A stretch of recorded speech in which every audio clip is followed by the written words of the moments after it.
Meditation, reading, nofap.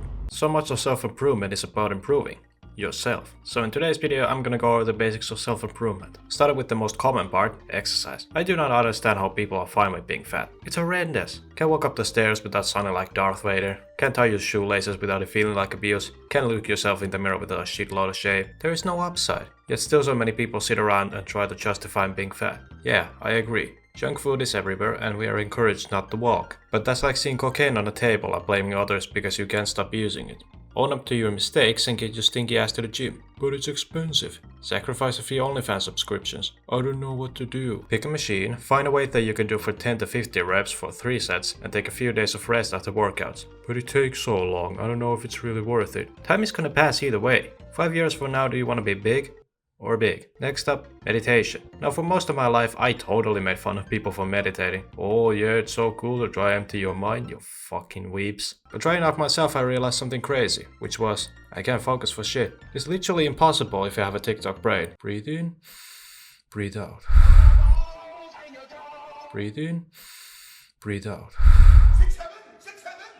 Breathe in, breathe out. Alright, it must have been an hour. Well, So if you never tried it, please do. It's very simple. Close your eyes and have your back straight, and focus on your breathing as it goes in and out. Probably a second or a few in, you're already thinking about something else. That's okay. Just every time that happens, bring your attention back. Try to do a little every day and I guarantee you will feel a massive difference. As long as you follow with the next step.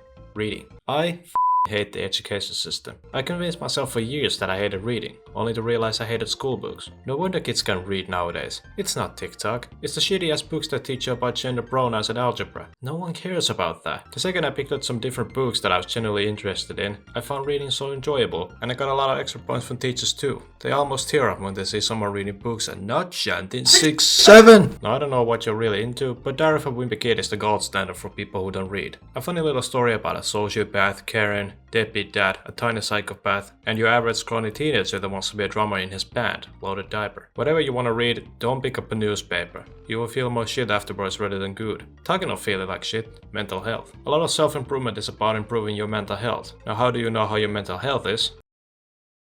What you think now? Look at your room. Smells like sweat, bed undone, cups and mugs all over your table, clothes all over the floor, and yet you wonder why your parents wish they didn't have you. The best way to fix your mental health is disciplinary action. Discipline is about doing shit you don't want to do, and the first step of discipline is to clean your room. But what about the 2-hour gym session I had? Did you enjoy it? Yeah. Well, that's not discipline. Don't think making your room clean is beneath you, as it will help get your bitches beneath you. Now your mental health itself isn't a single thing you train. It's more like a main thing that is maintained by many different things. But at the same time, if your mental health is poor, that causes you to do bad things. A few years back when this whole nofap thing became famous, most people will get on it but then constantly fail and feel garbage about it. But you see, it works the same way that New Year's resolutions do. If you're a lifelong fat ass that suddenly decides to never eat junk food or work out every single day, you're gonna do it for about a week and then give up on it. It's all about getting into a good habit. Now science will tell you that masturbation is a healthy activity.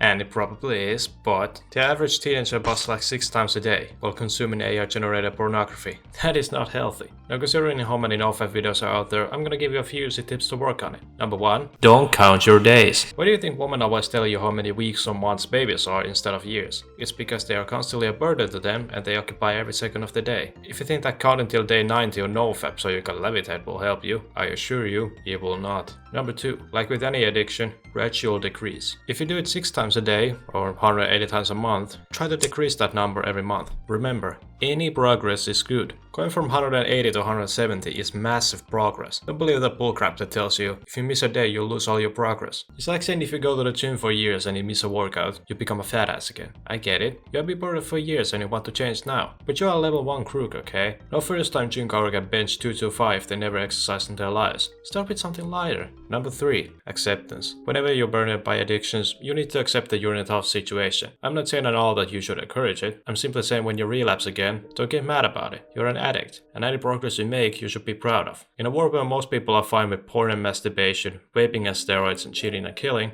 you're fighting a constant uphill battle. So don't start rolling back if it feels like you lost momentum. I understand it's part of the process. Life is too short to give a poop about what others think. So the next time someone dares you to take a hit, tell them to get f***ed. Next up, your diet. Most people's diets are horrendous. Most Americans don't even f***ing eat meals. They eat a bunch of snacks throughout the day and wonder, why almost half the country obese? Because you eat like shit. Junk food is your worst enemy. Don't believe anyone that tells you that it's fine to eat in moderation, even if you're obese. If you're fat, it means you've eaten too much. Honestly, the best way to fix any type of body is just by eating a good diet. That means switch simple carbs to complex ones, switch highly processed meat to healthy ones, and switch added sugar to fruit sugar. Just that is gonna make you not only feel better, but be healthier. But it's expensive. Even if that was the case that junk food is cheaper, your body is the only thing you have. If you think that heart attacks, diabetes, stroke, and joint pain is fun, then by all means go do your thing. But I'm telling you, eating like shit makes you feel like shit. Now I know that diets and exercise seems like complete mumbo jumbo to the average person, but it really is that simple. Eat healthy and live healthy. Don't undereat and over-exercise without any breaks in the hopes of weight loss. You're only hurting yourself. I understand it's a lifelong thing, and meanwhile the first few years you see results, it's also good to maintain all that to your grave. Next up, your sleep. I can't believe how common it is that people have horrible sleep schedule. Like my friend in high school used to always flex like, haha, look, I slept like an hour last night. Let me drink 5 energy drinks and coffees before I go on with my day. It's like a competition. Whoever lives the unhealthiest is the coolest. I honestly think that most people massively underrate sleeping. When I have a bad night of sleep, it feels like my whole day is ruined. And for most people, it's so easy to fix the issue as well. Throw your damn phone out the window an hour before bed. We all know what blue light does to us. You know yourself too that whatever you're scrolling isn't worth a bad sleep. Also, one of the best ways to help you sleep is to go to bed and get out of bed on the same times every day. I know school and work makes differences, but 10 p.m. in bed, 6 to 7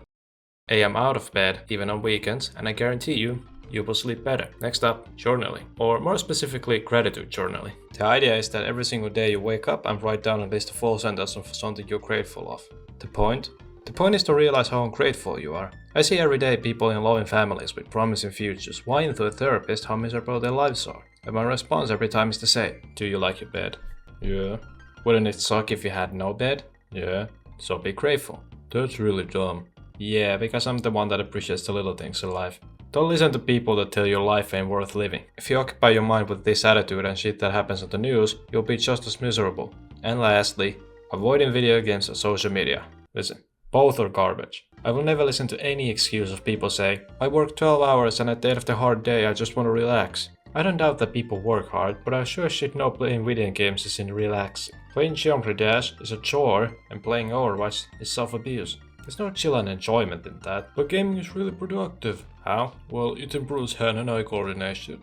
You make friends, you feel great about it. I mean, it's just really good, to be honest. Really. You could go outside and kick and catch some balls to improve your coordination. The friends you make online disappear the second you turn your computer off. Breaking your keyboard and screaming at your mic is not the definition of having fun. Not to mention that you slouch and don't move for 8 hours. That's so fucking unhealthy. Video games are just pointless entertainment. Don't try to argue that it's good for you. If you're gonna play, then just say you're a loser and own up to it. Same thing is with social media. If you're gonna scroll, look in the mirror and say, I'm a bitch, and do it. Even that will help you when you encourage yourself to do garbage. Now keep in mind, meanwhile self-improvement is good for you, it's even more important that you share the message. I don't really know how to encourage people who don't want to change, but I hope you guys do. So do the Lord a favor and share this with your fat homie, gooner homie, simp homie, and depressed homie.